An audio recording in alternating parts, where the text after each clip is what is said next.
In early 2025, the Philippines unveiled a new official maritime map, a bold act of defiance against China's sweeping claims in the South China Sea. This historic moment was not just a cartographic update, but a powerful statement of intent. The unveiling ceremony drew national and international attention as government officials presented the map with a sense of urgency and pride. The new map, years in the making, was designed to clarify the country's maritime boundaries and assert its rights in contested waters. This map clearly marks the Philippines' sovereign rights and jurisdiction, challenging Beijing's controversial 9-dash line. By drawing firm lines on paper, Manila is sending a message that it will not be intimidated or sidelined. The map highlights areas rich in resources and vital to Filipino livelihoods, making the stakes clear for all parties involved. For Filipinos, it's a symbol of national pride and a rallying point for defending their maritime heritage. Communities along the coast see the map as a promise that their way of life will be protected. Fishermen, who have long faced harassment at sea, now feel a renewed sense of hope and unity. The map has sparked conversations in schools, homes, and public spaces about what it means to be Filipino.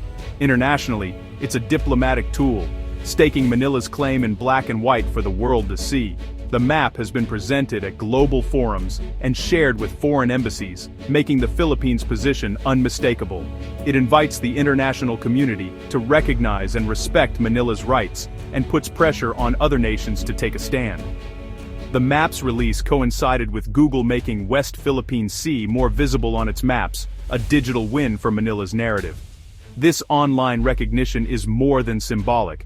It helps shape global perceptions and supports the Philippines' legal and diplomatic efforts. The digital update ensures that millions around the world see the Philippines' claim every time they search the region. Under President Marcos Jr., this move signals a shift from quiet diplomacy to a firm vocal defense of maritime rights. The administration has made it clear that it will not back down, using both international law and public advocacy to assert its claims. This new approach is reshaping the country's foreign policy and rallying support at home and abroad. The message is clear. The Philippines will defend its territory with law, not force. By relying on legal instruments and international support, Manila hopes to secure lasting peace and stability in the region, while standing firm against any attempts to undermine its sovereignty. West Philippine Sea isn't just a name, it's a legal and political statement. It refers to the parts of the South China Sea within the Philippines' Exclusive Economic Zone, or EEZ, where the country has exclusive rights to resources.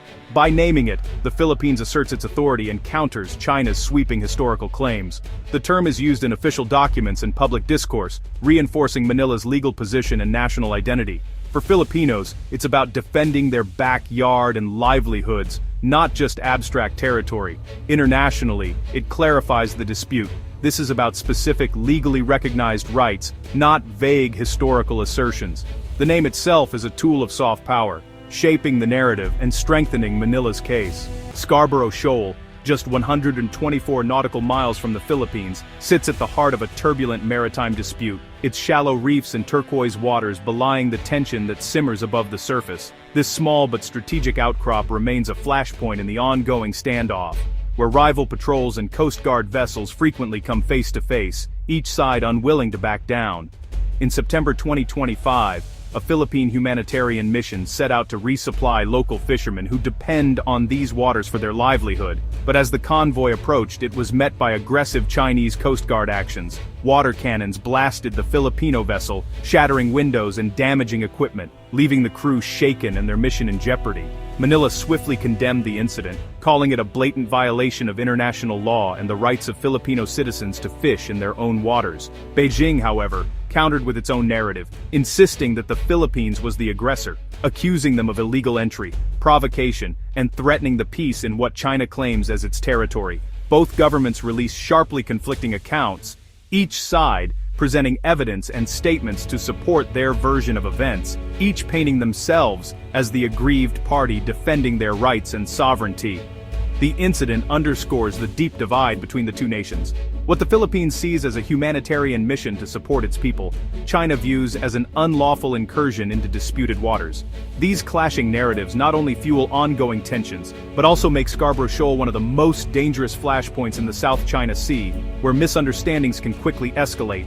As long as both sides remain entrenched in their positions, Seeing themselves as defenders of national honor and security, more confrontations seem not just possible, but inevitable. The South China Sea is a tangled web of overlapping claims, with China's 9-dash line clashing with the EEZs of the Philippines, Vietnam, Malaysia, Brunei, and Indonesia. Each nation has legal rights to resources within 200 nautical miles of its coast, but China's sweeping claim overlaps them all. For Southeast Asia, the Philippines stand as a bellwether. How Manila fares could set the tone for others. The core conflict: China's historical rights versus international law, specifically UNCLOS. While some nations pursue quiet diplomacy, the Philippines has chosen a vocal, confrontational approach. ASEAN struggles to unite, as China's economic leverage keeps the region divided. The result: a fractured landscape where Manila's bold moves are watched, and sometimes envied by its neighbors. In 2016, an international tribunal ruled overwhelmingly in favor of the Philippines, declaring China's 9-dash line invalid under international law. The court found China had violated the Philippines' rights and caused environmental harm, providing Manila with a clear, legal victory.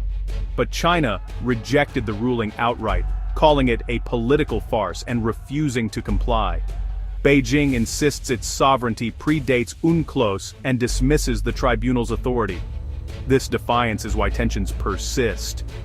Manila sees the ruling as its legal bedrock, while Beijing treats it as irrelevant. Since then, China has only increased its presence and harassment in the disputed waters. The unresolved clash over the 2016 ruling keeps the region on edge. The South China Sea is a global crossroads. 1/3 of all maritime trade, worth over $3 trillion annually, passes through its waters. It's not just about shipping. The seabed holds vast oil and gas reserves, and the waters are rich fishing grounds vital to millions. Overfishing and China's island building threaten these resources, fueling more conflict. For Filipino fishermen, losing access isn't just political, it's a threat to survival. Any disruption here could send shockwaves through global supply chains, raising costs worldwide. Control over the South China Sea means influence over trade, resources, and power in the Indo-Pacific. That's why major powers like the US, Japan, and Australia are deeply invested in the region's stability. Facing China's growing assertiveness in the South China Sea, the Philippines is taking decisive steps to strengthen its alliances and modernize its defenses.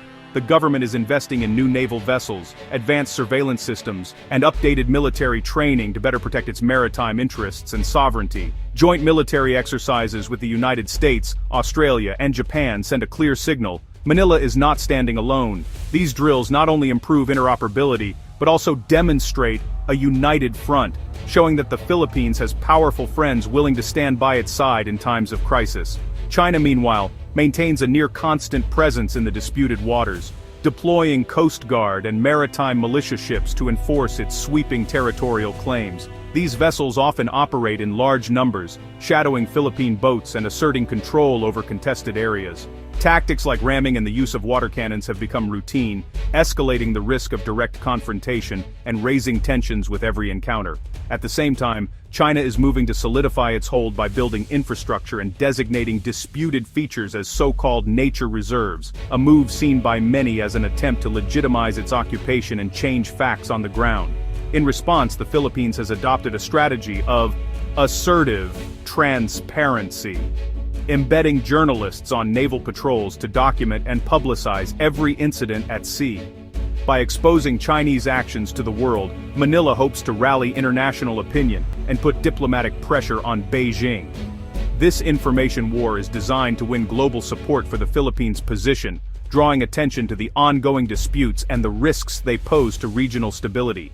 The goal is to impose reputational costs on Beijing, making it harder for China to justify its actions on the world stage and increasing diplomatic pressure for a peaceful resolution. The cycle of action and reaction keeps the West Philippine Sea on a knife's edge. With every move watched closely by the international community, and every incident carrying the risk of escalation. With each side testing the other's resolve, the stakes remain high, and the future of the region hangs in the balance. The South China Sea dispute isn't just a local issue, it's a test of the rules-based international order. Will global relations be governed by law, or by the power of the strong over the weak? The outcome affects everyone. Any conflict here could disrupt global trade and raise prices worldwide. The world's response to China's actions will set a precedent for future disputes, A united stand for international law could help de-escalate tensions. Silence could embolden further aggression. The West Philippine Sea is about more than rocks and resources. It's about protecting a system that keeps the world stable. That's why this distant dispute matters to us all.